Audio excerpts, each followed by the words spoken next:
जय भोलेनाथ। जटाटवी गलत जलम प्रवाह पावित स्थले गलेवलम जलम वितांबुजंग तुंग मालिकाम डमट डमट डमट डमट दिनाद वड्ड भरवयम चकार चंड तांडवम तनोतु न शिव शिवम। जय भोलेनाथ। आज हम करेंगे किरण की बुक से मॉडल प्रैक्टिस सेट तीसरे नंबर का। चलिए शुरुआत करते हैं। कालों के काल महाकाल के नाम से ये आपकी पुस्तक रहेगी। किरण वाली पीडीएफ आपको टेलीग्राम पर इसकी मिल जाएगी। कालों के काल महाकाल के नाम से शुरुआत करते हैं। स्क्रीन के ऊपर पहला क्वेश्चन 980 रुपए हैं। एक एबीसी में डिवाइड करने हैं। किस प्रकार डिवाइड करने हैं? ए को बी के हिस्से का 3/7। तो इसका मतलब 7 रुपए बी को मिलते हैं तो इसको 3 मिलते हैं। यानी कि बी का हिस्सा अगर 7 है तो 7 का 3/7 किसको मिलते हैं? वो ए को मिलते हैं। तो इसका मतलब ये 3 रुपए इसको मिल जाएंगे। इस तरीके से आपने स्टेटमेंट लिखनी है। अब आगे कहता है कि सी को ए के हिस्से का 75% मिलता है। अब 3 का 75% निकालेंगे तो पॉइंट में आएगा और आपको दिक्कत आ जाएगी। तो आपने क्या करना है, अपने हिसाब से 2 जीरो लगा लेना। इस तरीके से 2 जीरो यहां पर लगा देना इस तरीके से। अब 300 का 75% निकालना बिल्कुल आसान है। तो 300 का 75% आप निकालोगे तो कितना आ जाएगा? 225। तो यहां आ जाएगा सी का हिस्सा कितना है? 225। इस तरीके से रेशियो आ जाएगा। इस अनुपात में बांट देना 980 रुपए को। तो बताना क्या है, सी का हिस्सा क्या होगा? इनको जोड़ना एक बार। 700 और 300 1000 और ये हो जाएगा 1225। 1225 यूनिट है हमारे अकॉर्डिंग, रेशियो के अकॉर्डिंग। और ओरिजिनल कितने हैं? 980 रुपए हैं। तो 1280 किसके बराबर है? 980। ए किसके बराबर हो जाएगी यूनिट? 1225 की। और किसका निकालना है? सी का हिस्सा। तो 225 किसके बराबर हो जाएगी? 25 से काटना। 25 चौका 100 बचेंगे 22। 25 निमा 225। 25 निमा 225। 7 से काट देना। 7 7 49। 7 एकम 7, 7 चौक 28 जीरो। 7 से फिर कटेगा। 7 दूनी 14 जीरो, 9 दूनी 18, 180 आ जाएगा सी का हिस्सा। ये आंसर हो जाएगा। Question number 42। 6 संख्याओं A B C D E F में से पहली 5 संख्याओं का औसत। पहली 5 संख्याओं का औसत यानी कि A B C D E F 6 संख्याएं थी, एफ छोड़ दिया तो पहले इनका जो औसत आएगा वो अंतिम 5 संख्याएं यानी ए छोड़कर बचेगा एफ तक। B C D E F इसका औसत से 26 अधिक है इसका औसत। तो अगर हम इसके औसत को मान लेते हैं एक्स है तो ये कितना हो जाएगा? इसका औसत x प्लस 26 हो जाएगा। 26 अधिक है। और औसत क्या होता है? सभी संख्याओं का जो योग आया ना उसको किससे डिवाइड कर देंगे? संख्याओं संख्या कितनी है? 5। तो 5 से डिवाइड कर देंगे ये हो जाएगा। तो इसका कितना योग हो जाएगा टोटल? यहां पर कितनी संख्याएं हैं? 5। तो इस तरीके से ये लिख देंगे। तो योग यहां से कितना आ जाएगा? a plus B plus C plus D plus E. सभी संख्याओं का योग 5 से गुणा करेंगे क्रॉस में 5x प्लस में 26 5 130। ठीक है। 5 से 31, 3 5 दूनी 10 3 13 ये हो जाएगा।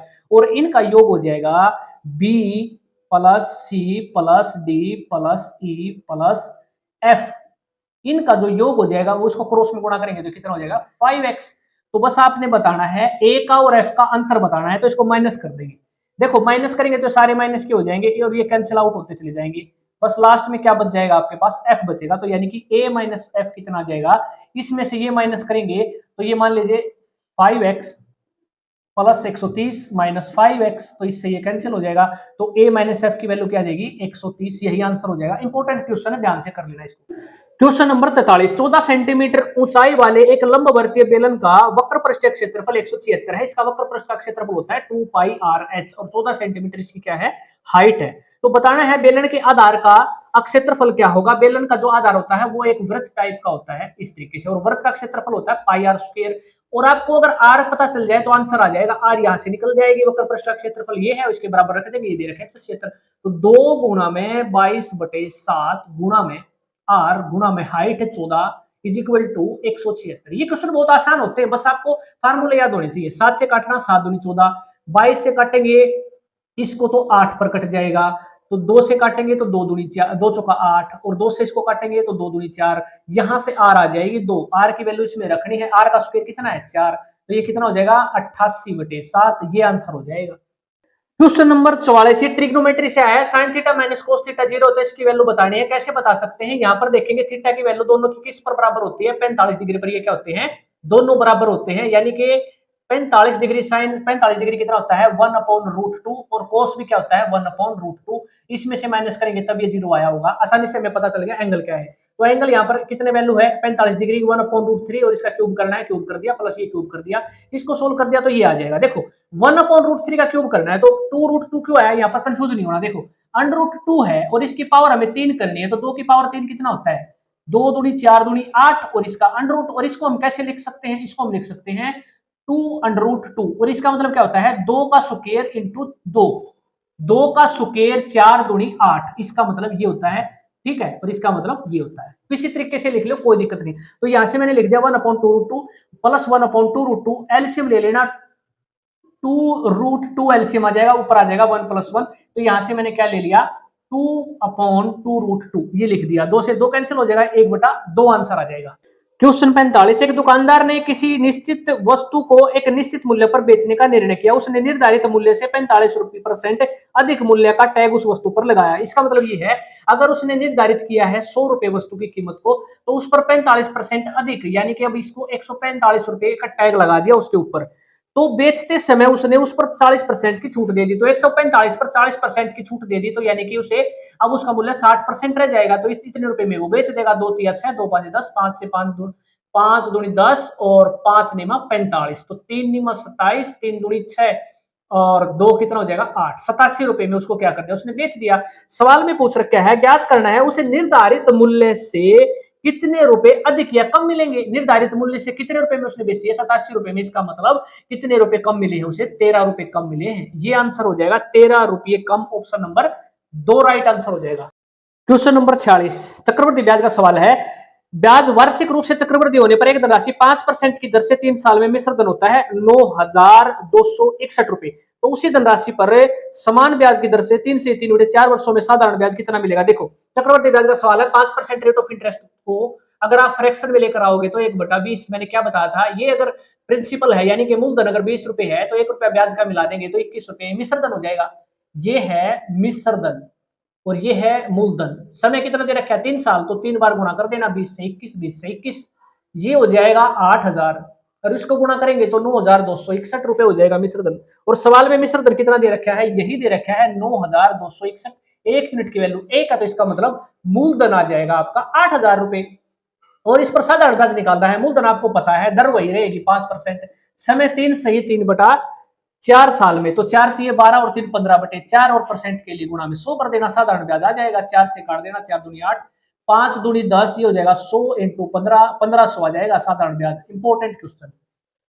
क्वेश्चन नंबर 47 है भाई, ये है, इसको सोल्व करना है, सिंप्लीफाई करना है, आपने प्रयास करना है, कोशिश करनी है इसको सिंप्लीफाई करने की, ठीक है। ये आप लोगों के लिए मैं होमवर्क छोड़ रहा हूँ, नहीं आएगा तो मैं आपको बता दूंगा और इसका आंसर मैं पोस्ट कर दूंगा, इसका आंसर किस तरीके से निकालना है, ठीक है। नहीं आता है तो आपको इसको सोल्व करने की कोशिश करना है। नेक्स्ट क्वेश्चन देखो, विमला ने साधारण ब्याज पर 7200 रुपए लिए भाई, ब्याज की दर और अवधि यानी कि दर और समय दोनों संख्यात्मक रूप से बराबर है। अगर दर आर है तो संख्यात्मक रूप से टाइम भी क्या हो जाएगा, आर हो जाएगा। इंपॉर्टेंट क्वेश्चन है, हर एग्जाम में पूछा जाता है ये, तो ये हो जाता है संख्यात्मक मान बराबर हैं, तो ब्याज के रूप में उसे इतने रुपए दिए हैं तो धनराशि का भुगतान करना पड़ा, तो ब्याज की दर ज्ञात करनी है, रेट ऑफ इंटरेस्ट बतानी है, ब्याज आपका ये रहेगा साधारण ब्याज, बिल्कुल आसानी से निकाल लेंगे। बस इसमें लॉजिक क्या है, रेट ऑफ इंटरेस्ट और टाइम संख्यात्मक बराबर है, तो इसका मतलब ये आर है तो टाइम को भी हम आर मान लेंगे। तो यहां से 2 जीरो से 2 जीरो कैंसिल कर देंगे, 72 यहाँ पर नीचे आ जाएगा, आर स्क्वायर हो जाएगा किसके बराबर, इसके, इससे काटेंगे तो ये आ जाएगा 81। काट के देख लेना भाई, ठीक है, इस तरीके से 2 से काटना, 3 से काटना, इस तरीके से आपका ये कट जाएगा 81 पर। तो आर स्क्वायर 81 है, तो आर स्क्वायर है तो हम क्या करेंगे, दोनों तरफ अंडर कर देंगे इस तरीके से, इस स्क्वायर से कैंसिल हो जाएगा, तो आर की वैल्यू क्या आ जाएगी, रेट ऑफ इंटरेस्ट आ जाएगी 9%, ये आंसर हो जाएगा।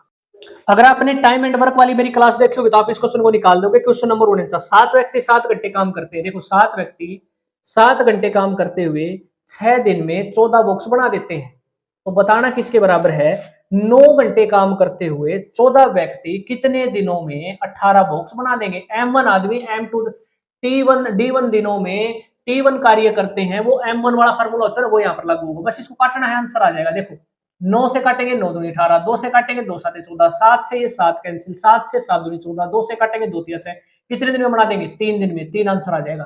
क्वेश्चन नंबर 50, इसको देखकर ऐसे डरना नहीं है, बिल्कुल आसान सवाल है। देखो अगर ये वैल्यू जो है ना, ये अगर x - 3 का गुणक है तो बताना k की वैल्यू क्या होगी। देखो x माइनस 3 का गुणक है तो ये जिसके 0 के बराबर होगा तो x किसके बराबर हो जाएगा 3 की। सिर्फ 3 की वैल्यू x की जगह रखनी है। 3 की पावर 4 81, 3 यहाँ रखे 3 3 9 27 दूनी 54 प्लस 3 का स्क्वायर 3 3 9 27 माइनस 3 प्लस के इज इक्वल टू 0। यहाँ से प्लस के जोड़ देंगे तो 108 माइनस माइनस के इनको करेंगे तो ये हो जाएगा 57, इसको माइनस करेंगे तो 51 प्लस के इज इक्वल टू 0, के की वैल्यू -51, ये आंसर हो जाएगा। क्वेश्चन नंबर 51, ये पहले भी मैंने करवाया था। 644 को इस रेशियो में डिवाइड करना है और बताना क्या है। फिर इसमें पहला बात क्या होगा, देखो इसका एलसीएम ले लेना 4 3 और 2 का, यहाँ गुणा कर देना 12 से, गुणा करना 12 से, गुणा करना 12 से, ये हो जाएगा 4 3 12, 3 3 9, 3 चौके 12, 4 दूनी 8, 2 6 12, 6 1 6, इस रेशियो में हो जाएंगे। इनको जोड़ देना 8 8 14 और 6 कितना 9 कितना हो जाएगा 23, जबकि दे रखा है कितना 644 दे रखा है। 23 दूनी 46 और 23 8 हो जाएगा, ये कट जाएगा 28, एक यूनिट पहले 28 आ गई। तो बताना क्या है, पहला भाग क्या होगा, इसको 28 से गुणा कर देना, 6 8 48, 4 6 दूनी 12 और 4 16, 168 आंसर हो जाएगा। ऑप्शन नंबर कौन सा हो जाएगा 2। 52 क्वेश्चन देखो, दो संख्याएं हैं x और y। देखो भाई दो संख्याएं हैं x और y का अनुपात 4:7 है। दो संख्याएं देखो x और ये y, जो इनका अनुपात है ना वो 4 अनुपात कितना है 4x और बटे में 7x है ना 7x, ठीक है। x में अगर 6 जोड़ दिया जाए, इस x में अगर हम 6 जोड़ दें और इसमें से 7 घटा दें y में से, इसमें से, तो क्या प्राप्त होता है, उनका अनुपात 3 4 हो जाता है। बस यहां से बताना क्या है, x और y के बीच में अंतर क्या है, तो यहां से हम x और y की निकाल देंगे। देखो 4 से गुणा करेंगे, 4 चौके 16x प्लस 4 6 24, 3 7 21x माइनस 21, यहाँ पर 16 को इधर लेकर जाएंगे तो हो जाएगा 21 में से 16 माइनस गया तो 5x इज इक्वल टू, इसको इधर ले आएंगे तो इसमें जोड़ देंगे, ये हो जाएगा 45, 5 से काटना 5 नहीं 45, x की वैल्यू आ जाएगी 9। तो यहां से हम बता सकते हैं, यहाँ पर 9 की वैल्यू रख देंगे, 9 चौका 36, ये संख्या हो जाएगी, x तो हो जाएगी 36 और यहाँ रखेंगे तो कितना हो जाएगा 9 9 7 63, इस तरीके से। तो इसमें से 36 माइनस करना है, 13 में से 9 गया 13 में से 6 गया कितना 7 और 5 में से 3 गया कितना 2, 27 आंसर आना चाहिए इसका। ऑप्शन नंबर 2 52 का देखते हैं एक बार, 52 का 2 बिल्कुल राइट आंसर हो जाएगा, ऐसे निकाल देना सवाल। ये क्वेश्चन इंपॉर्टेंट है। 53, राधा अपनी आय से 28% की बचत करती है, यदि उसके व्यय में 25% यानी खर्च में 25% की वृद्धि होती है तो बचत में 30% की वृद्धि होती है, तो उसकी आय में हुई प्रतिशत वृद्धि ज्ञात करें। आय मान लेना 100 रुपए है, खर्च कर दिए है कर देती है वो 28% की, बचत अगर करती है तो इसका मतलब 72 रुपए वो क्या कर लेती है खर्च करती है, बचत है 28, खर्च बढ़ जाता है 25%, 72 का 25% निकाला तो 18, इसमें जोड़ दिया तो अब उसका खर्च कितना बढ़ जाता है 90 रुपए। इसी प्रकार वो बचत में क्या करती है 30% वृद्धि करती है, तो 28 का 30% निकालकर मैंने इसमें जोड़ दिया तो ये कितना बन जाएगा, ये बन जाएगा 36.4 रुपए। अब क्या करती है वो 90 रुपए खर्च करती है, इतने रुपए बचाती है, तो इसको जोड़ देंगे तो उसकी आय आ जाएगी। अब ये नहीं आएगी, आय आ गई तो बताना है कि आय में कितने वृद्धि हुई है। यहाँ पर हम देखेंगे पहले 100 थी अब इतनी है, तो इसका मतलब 26.4% की वृद्धि हुई है। जब पेपर बनाने वाला ये सोचता है ना कि भाई बच्चे का सिलेक्शन नहीं होना चाहिए, नंबर कटना चाहिए, तब वो ऐसा सवाल डालता है, ठीक है। यहाँ पर पॉइंट देकर ऐसा कर देगा, आपको गुणा करने में ही आपकी 5 मिनट खत्म हो जाएंगे। जैसे इस सवाल में है कुछ नहीं लेकिन सिर्फ कैलकुलेशन, अगर सिंपल वे में यहाँ पर आसानी से 50 20 30 दे देता तो आसानी में चुटकियों में हल हो जाता, लेकिन अब क्या करना है पॉइंटों में है गुणा कर करके परेशान हो जाओगे। लेकिन बात आपकी क्या है, बिल्कुल सिंपल सवाल है। 37 संख्याओं का जो औसत है ना वो 49 है, उसको संख्याओं से गुणा कर देंगे औसत को, तो इसका मतलब 37 संख्याओं का योग है 1813। अब गुणा कर लेना 21, यहां पर दे रखा है 21 संख्याओं का औसत ये है और इसको 21 से गुणा करेंगे तो ये आ जाएगा योग 21 संख्याओं का, और 17 संख्याओं का औसत ये है तो इसको 17 से गुणा करना तो ये आ जाएगा। अब इनको जोड़ेंगे तो कुल संख्याएं बनती है 38, तो 38 संख्याओं का कुल योग है 1865 और 37 संख्याओं का योग 1813, इसमें से घटाएंगे तो एक संख्या निकल के आ जाएगी कौन सी 52। तो इसमें यही पूछ रखा है सवाल में, अगर इस संख्या को छोड़ दिया जाए ना 21वीं संख्या को, ये है 21वीं संख्या, तो बताओ औसत क्या हो जाएगा।